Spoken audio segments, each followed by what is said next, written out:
Hey, we got Sebastian Gorka coming on later on, the silver-voiced devil who now hosts America First on the Salem radio network. He released a video about Trump declassifying some of these documents in the the anti-Trump investigation, let's call it.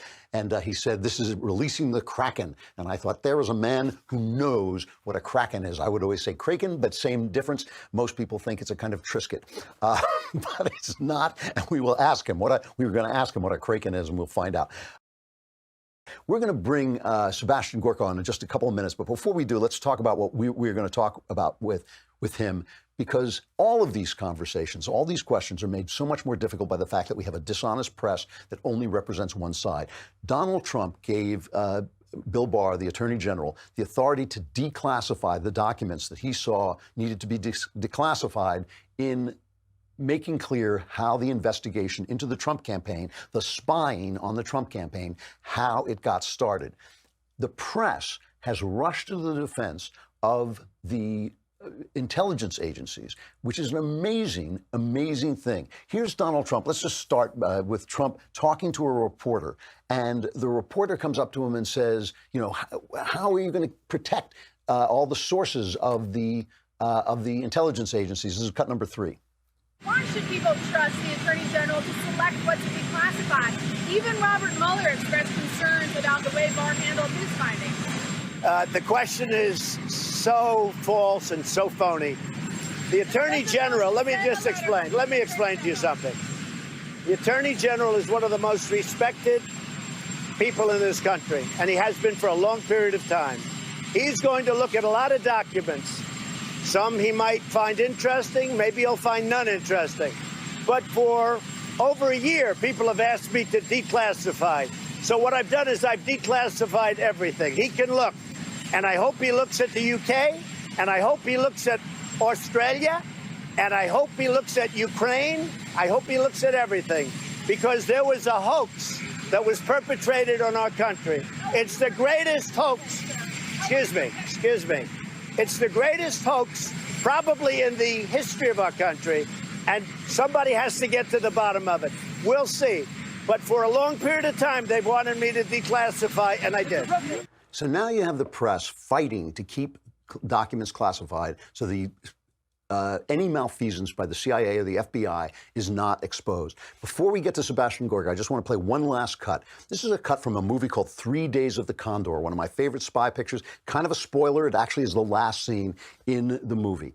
Robert Redford plays a CIA agent on the run from his own people, and he ends up going to the New York Times and taking the information to the New York Times and exposing the CIA. This is every movie in the 70s and 80s. This is where the Bourne Identity comes from. This is where so many movies came from, the parallax view. We were supposed to be paranoid about our intelligence agencies, and only the bravery of the courageous press exposing those agencies was going to save the country. This is the last scene of 3 Days of the Condor, cut 13. You can take a walk, but how far if they don't print it? They'll print it. How do you know? See, in those days, we knew because we could trust the New York Times to expose the CIA. If it did anything wrong, can we trust them now? Absolutely not.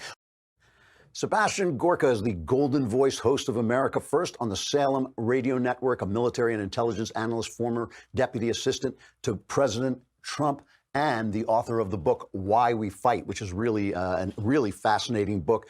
Sebastian, you there? I am indeed. Am I talking to the Dragon Master Lord of the Multiverse? You are. You recognize me. I thought I had my clever disguise. Thank you very much.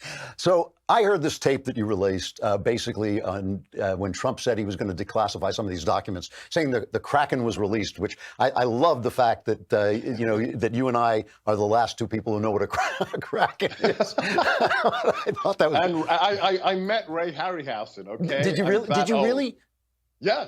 I mean, he came to London. He gave a lecture at the British Film Institute, and it was a highlight of this nerd's life. It was fabulous. Oh my God, one of the great special effects artists in the business. Absolutely great. So what do you mean? Why is the Kraken released because of this declassification? Why is this monster free? All right, so the Kraken, for those who are less than 30 years old, is a reference to Greek mythology in a fabulous film, the original Clash of the Titans with Burgess Meredith, not the garbage remake a few years ago. And the Kraken is a beast controlled by the gods of Olympus. And that video I recorded on Instagram, which has, I don't know, it's gone viral, made the left insane because they're really afraid. Comey so you have two reactions. Comey isn't tweeting anything. Brennan is running his mouth off. AG Barr is the Kraken. If you watch very carefully his testimony, between having fun with these outrageous people on Capitol Hill, he dropped some real nuggets during his testimony. And the first thing was, he's not just concerned with corruption at the DOJ or FBI, Drew. He is concerned with rooting out corruption across the intelligence community, all 17 parts of it. Now, this is crucial because we now know that the Operation Crossfire Hurricane, the illegal surveillance of the Trump administration based upon opposition research created by a former MI6 agent from the UK. It involved the CIA. It involved a honey trap operation in the UK trying to ensnare George Papadopoulos. These are the things nobody wants to talk about. The day, without Obama's permission, the director of the National Security Agency, Admiral Mike Rogers, went to the Trump Tower in New York to brief President-elect Trump that you are being spied upon. That very day, his equivalent in the UK, the NSA in the UK is called GCHQ, Government Communications Headquarters, suddenly resigned with no warning. The equivalent of the NSA director resigned out of British intelligence. Why? It's pretty clear, and this is all out there. You can research it yourself. To get around the US Constitution, Brennan, Comey, Clapper were using British, Australian, and potentially Italian security and intelligence services to spy illegally on the Trump campaign. And my contention is, based upon a CIA chief of station I've spoken to, they spied on us in the White House, Drew, after the inauguration. And AG Barr has got nothing to prove to anybody. He is committed to one thing: cleaning out the Stygian stables that is the intelligence community inherited after Barack Obama. Your thesis, your narrative here, and A.G. Barr should be mentioned, started his career in the CIA. I think he was in the CIA for 4 years. He was a lawyer to the CIA. Yeah, so he's not hostile to the organization in any way. Your contention is basically that Brennan, or some combination of Brennan and Comey, slipped information to George Papadopoulos that they then used as an excuse to start an investigation. Is that what you're saying? Not that they slipped information to him, but that they used the Australian government. They used the former equivalent of the foreign secretary of the Australian government, Downer. They used GCHQ, the British equivalent of the NSA, to spy on people like Papadopoulos, to entrap them through agents like Mifsud and Halper, to try and inject a false narrative of collusion into the campaign and thus undermine the whole election. This is political espionage for the purposes of undermining a candidate and then his actual administration. And you believe that Obama was essentially at the head of this? Oh, look, do the red teaming exercise. The U.S. Army has this thing called red teaming, where you try and put yourself in the mind of the enemy. Can you imagine an operation where Brennan, Comey, Clapper decide they need to surveil the other presidential candidate's campaign, and they do that without the White House signing off of that? Absolutely impossible. And we have the text from Stroke and from Page where we actually have the DOJ FBI text where the lead agents are saying the White House has full control, and POTUS, meaning Obama, wants to be fully briefed on this. Yeah. I mean, this is the insurance policy, Drew. I mean, this is worse. You know, if Tom Clancy had written this in a novel, you would have said, no, that's just too much. That never would happen in America. Do you think anyone will be held accountable? Yes, absolutely. If you look at the reputation of the Connecticut U.S. attorney that Barr has empowered to look into this, this is a guy who puts bent cops behind bars. That's what he does for a living. Yeah. You look at A.G. Barr's reputation. I think, look, I wasn't born in America. I'm a proud American citizen. I have Americans who are born here telling me our political culture would never allow us to put a member of a cabinet or a president or a former first lady in prison. My argument is why? Either Lady Justice wears a blindfold or he doesn't. But one thing's for sure, the highest level of the DOJ, the FBI, and my assertion is the CIA, individuals who have been fired or have left will be charged with felonies, and they will be put in a federal dock, Drew. Wow. Wow. All right, let me change the subject for a minute, talking obviously to Dr. Sebastian Gorka, whose show is America First on the Salem Radio Network. If you're not listening to it, listen to it, if only to hear that voice. I mean, but it's actually a terrific show as well. Let's talk about the fact that I know it's really early. The polls don't mean anything at this point. But we're living through one of the great economies of my lifetime, which now goes back to the Civil War. And we're at peace. Trump has kept us out of war. Things are going really well in this country. Trump is trailing in every poll. I mean, he's trailing Biden by huge numbers. And all right, I will take the argument that doesn't mean anything yet. But it's kind of weird, isn't it? What is it that is keeping Trump? It's not. No.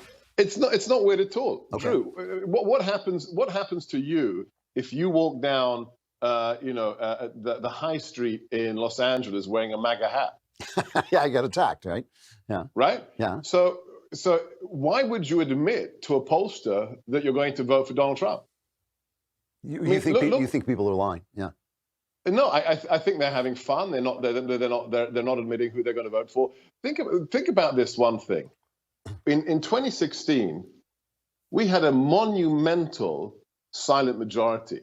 Remember, I have saved the tweet from the New York Times and the Huffington Post. The day of the election, Hillary was a 93 to 97% shoo-in. Yep. Okay? So what happened? What happened? How did he win? Because nobody was prepared to tell the pollsters, I'm going to vote for this billionaire from Queens. How could it possibly be, Drew, that the silent majority in the last 2 years has not expanded? For all the reasons you've mentioned. Our economy has never, ever been stronger. You look at the key indices going back to 1969, whether it's unemployment, whether it's confidence of consumers, whether it's energy. The first time ever in our history, we are a net exporter of gas and oil. There are oil companies, Drew, right now. If you've got a driver's license and are breathing, you will get a $25,000 signing bonus to work for that oil company. We are so short of people because the economy is going gangbusters. There's no way the silent majority hasn't expanded. And as such, look, a year in politics, 14 months in politics is a lifetime. Predictions are for mugs. But the idea that this man is not even stronger than he was in 2016, you have to be smoking something, Drew, and it's not tobacco. All right. Well, let me ask you this one last question then. I always love asking you these questions because you are an eloquent and reasoned supporter of Donald Trump. You have never turned against him. You've always been on his side. When you see Trump in Japan and he says Kim Jong-un in North Korea called Biden a low IQ individual, and I agree with that. Listen, I'm not defending the IQ of Joe Biden, God knows. but is there not something off-putting about our president siding with the murderous dictator of North Korea over one of our own guys? Is he factually correct or incorrect? He's factually correct. Okay, so what matters, truth or not truth? A little diplomacy. You're on a foreign shore. No, I've read your autobiography. The great good thing. Truth is the key. It's paramount. Yeah. And look, and let's get back to politics. It's not what it took me time to get used to it working in the White House. Mm-hmm. You know, I went to British private school, stiff upper lip, all that stuff. This was not my style. But at the end of the day, if you sit back and remove politics from it, there's absolutely no other way to operate. In a current world where 24/7 the president is called a racist, a bigot, an anti-Semite, and an agent of Vladimir Putin, the stiff upper lip Queensberry rules just doesn't work. This is his style. This is why Jeb Bush isn't president. Wow. Okay. It had to be. This is the environment we've inherited. I just worry. I think he's doing a terrific job as president, and I worry he squashes his poll numbers by talking like that overseas. You don't believe the polls. Don't believe the polls. Sebastian Gorka, always love talking to you. America First is on the Salem Radio Network, and Why We Fight. Terrific book. People should take a look at that as well. Great to see you, Seb. I'll see you soon. Thank you. And check out the website, sebgorka.com. Thanks, sebgorka.com. Okay.